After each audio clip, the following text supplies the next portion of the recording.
사도신경. 나는 전능하신 아버지 하나님 천재 창조주를 믿습니다. 나는 그의 유일하신 아들 우리 주 예수 그리스도를 믿습니다.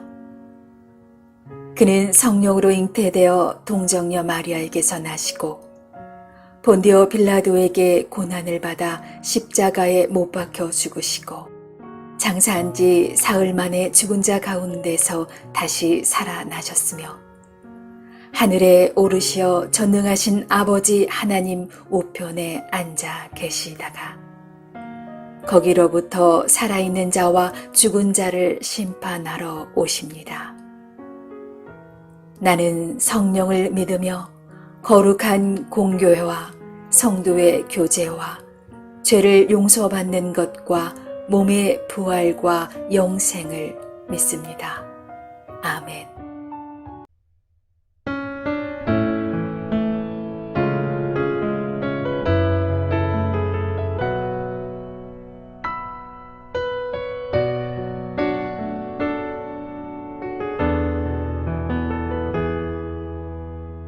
똑바로 보고 싶어요 주님 온전한 눈짓으로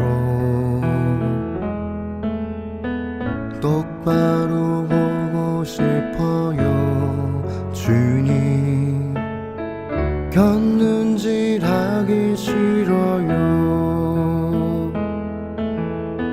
하지만 내 모습은 온전치 않아 세상이 보는 눈은 마치 날 죄인처럼 멀리하며 외면을 하네요 주님 이 낮은 자를 통하여 어디에 쓰시려고 이렇게 초라한 모습으로 만들어 놓으셨나요? 당신께 드릴 것은 사모하는 이 마음뿐 이 생명도 달라시면 십자가에 놓겠으니 허울뿐인 육신 속에 찬빛이 심게 하시고 가실 뿐인 세상 속에 미랄로 썩게 하소서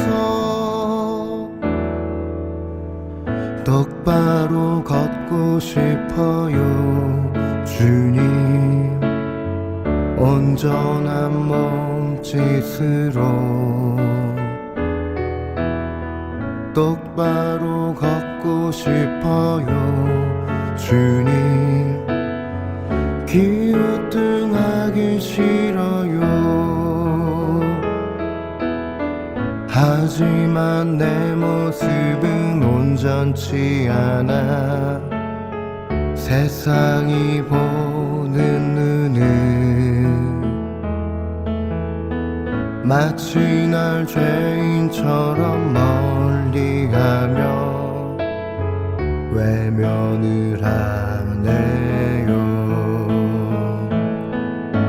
주님 이 낮은 자를 통하여 어디에 쓰시려고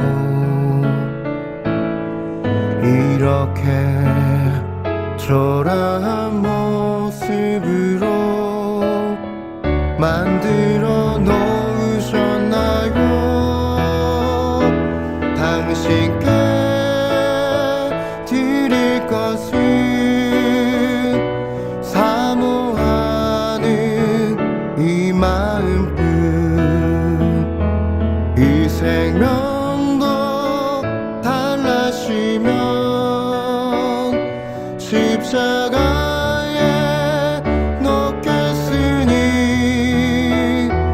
허울뿐인 육신 속에 잔빛을 심게 하시고 가식뿐인 세상 속에 미랄로 썩게 하소서. 당신께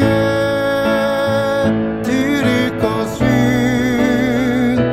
사모하는 이 마음뿐. 이 생명도 달라시면 십자가에 놓겠으니 허울뿐인 육신 속에 잔빛을 심게 하시고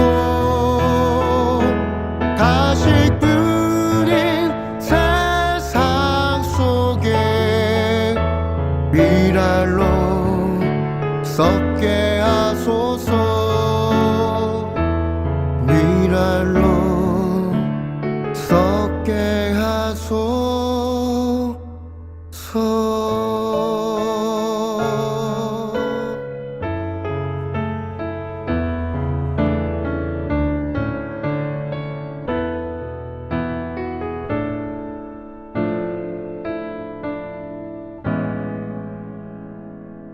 반역하는 일이 커가매 압살롬에게로 돌아오는 백성이 많아지니라. 전령이 다윗에게 와서 말하되 이스라엘의 인심이 다 압살롬에게로 돌아갔나이다. 다윗이 예루살렘에 함께 있는 그의 모든 신하들에게 이르되 일어나 도망하자. 그렇지 아니하면 우리 중 한 사람도 압살롬에게서 피하지 못하리라.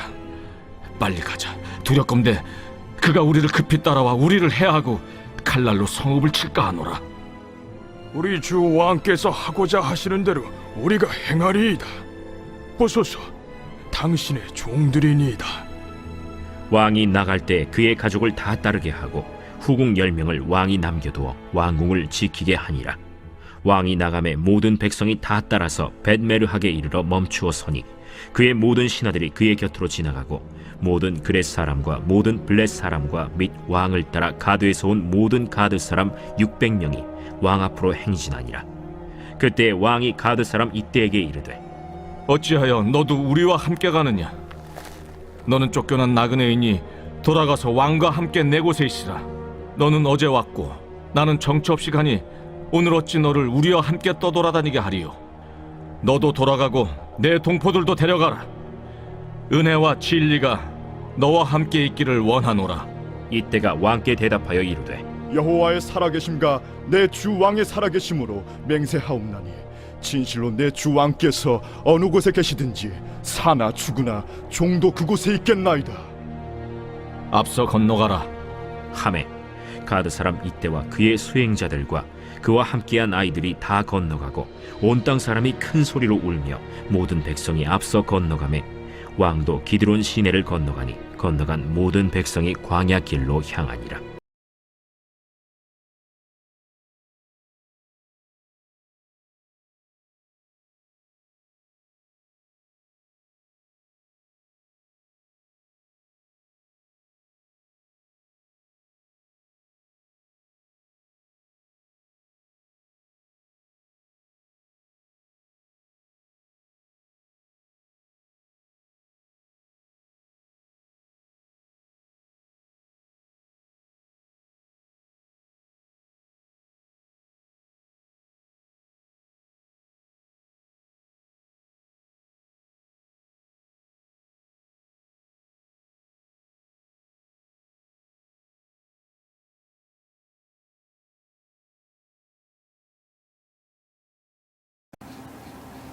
샬롬.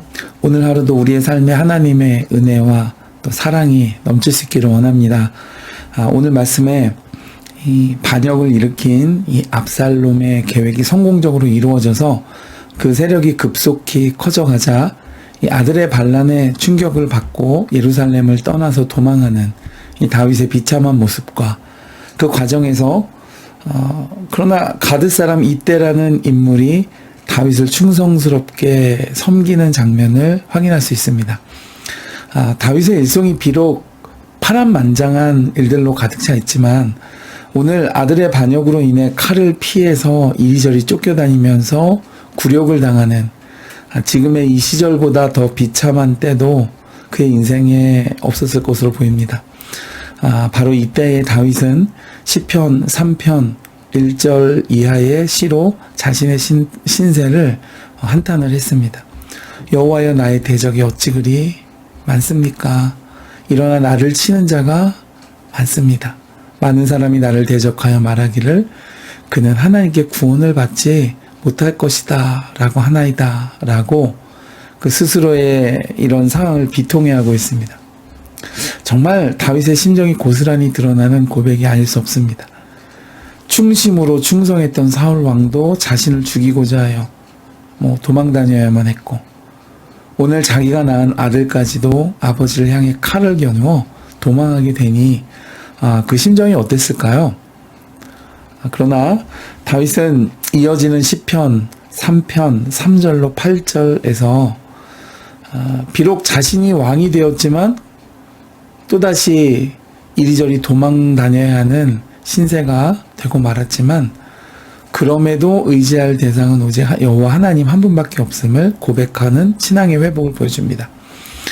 이루 형언할 수 없는 고난의 시기를 통해서 다시 한번 이 다윗은 완악해져 끔찍한 범죄를 저질렀던 실패한 왕에서 다시금 놀라운 신앙인으로 회복하는 계기가 되었던 것이죠. 그래서 고난받은 것이 내게 유익이라 말한 이 다윗의 경험적인 고백은 위기 때마다 빛나게 됩니다. 이러한 다윗의 회개의 마음을 하나님께서는 받아주셨습니다. 그래서 비록 범죄에 대한 징계로 고난에 직면한 다윗이었지만 오늘 말씀에도 완전히 버리시지 않고 오늘 말씀에 그 가드 사람 이때로 하여금 수종들게 함으로써 이 택함받은 자 다윗을 향한 하나님의 은혜와 사랑이 심판 중에도 계속되고 있음을 드러내 보여주셨습니다. 회개하는 자에게 주시는 하나님의 은혜인 것이죠. 여러분, 바로 이것이 하나님의 공의의 심판이고 또한 은혜의 성품이십니다. 하나님께서는 회개하는 다윗을 용서해 주시고 은혜를 베풀어 돌보아 주십니다. 그러나 동시에 공의의 하나님은 죄를 심판하시는 분이기 때문에 다윗의 범죄에 대한 징계는 그대로 그의 삶에서 계속해서 이어져 가는 것입니다.